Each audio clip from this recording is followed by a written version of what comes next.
أعزائي خلال هذه الصفحة نكمل جولتنا في محافظة ميسان التي بدأناها في الأسبوع الماضي. إخوان فلاحين، إخوان مزارعين، وخلال جولتنا في محافظة ميسان ضمن شعبة زراعة كويت الواقع طلعنا على تجربة حقلية لتوطين الأصناف أو دراسة ملائمة أصناف من الحنطة والشعير والقمح الشيلمي ضمن هذه المنطقة.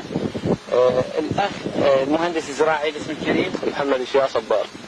أخ محمد، حضرتك أنت على تنفيذ هذا العمل. نعم. إذا ممكن تحكي لنا ما هي الأصناف والمساحات الآن هذا الحقل إلمن الآن؟ بسم الله الرحمن الرحيم.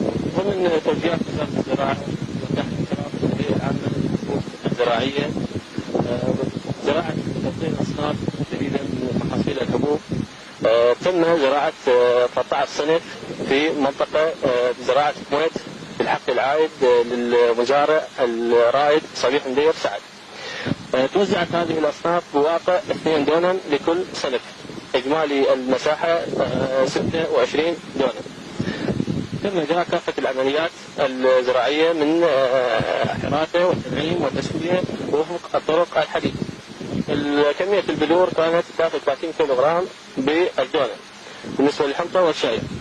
تم استخدام كافة الأسمدة السماد المركب خلال عملية الحراثة للمساعدة في خلط دقائق التربة مع حبوبات السماد وللتخلص من بذور الأبغال. واستخدمنا الدفعة الأولى من سماد اليوريا. حالة المحصول نشاهد حالة جيدة، وحققنا تقريبا نسبة إنبات تجاوزت 90%.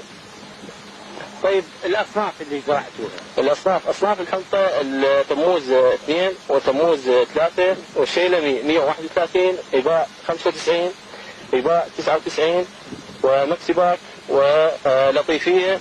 وأصناف الشعير شعاع و7 نيسان وأمل وسمير وصنف ورضوان. طيب كيف تتابعون عملكم في دراسة حالة هذه المقررات؟ طبعا متابعة دورية من خلال متابعة المحصول كل يوم وارسال تقارير لمديرية زراعة محافظة ميسان اللي بدورها ترسلها الى الجهات المختصة.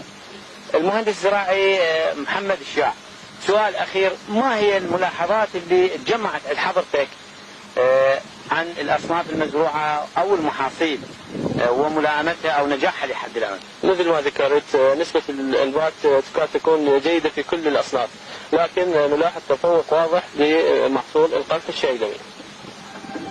شكرا جزيلا ونتمنى لك الخير والموفقية.